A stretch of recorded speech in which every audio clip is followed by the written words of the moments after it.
ayah. فَبِأَيِّ آلَاءِ رَبِّكُمَا. How many of the favors which Allah SWT is giving us forget, and to Qāḍī is to think of as falsehood as well. If you look at the word give, to deny it, to not even acknowledge it.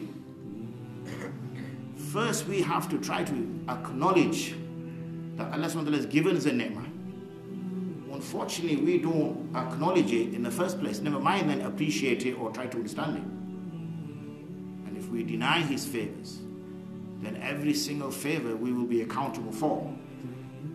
And if we express our gratitude for the favors which Allah SWT has given us, then at least I believe we are somewhere in at least being safe from His wrath. And at least that ni'mat will stay with us a little bit longer. But again, because of the favors Allah SWT has given us, and we've not expressed our true gratitude to them, then these things will be taken away one by one. And why do we need that to happen to us? For us to then reflect. Because if Allah SWT wants us to remember Him, then isn't it better we remember Him when He gives us something, rather than remember Him when He takes something away?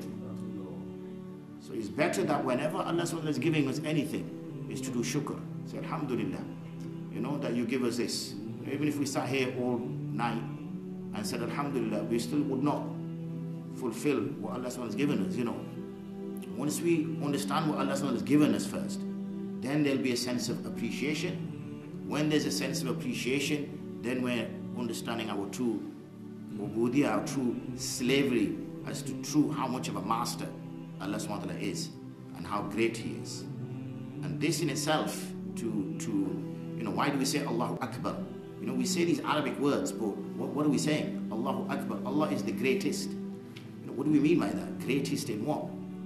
So we need to kind of ponder and reflect over the language that we use, the verses that we recite, and just pause a little bit. Okay, you don't need to take a 3.5-hour drive in the rain, or even a 5-minute sit down in the masjid, just to ponder for those minutes and say, Ya Allah, I have been blind and dumb and unappreciative for what you have given me. I recognize now what you've given me. It's like a child who's 17, 18, 19 years old, and his father or mother asks him to do something, and the child turns and says, what have you ever done for me? What have you ever done for me? And that mother looks at him. It's the same thing here, isn't it? The father looks at him like, what are you talking about? In the same way, how are we any different when it comes to Allah SWT?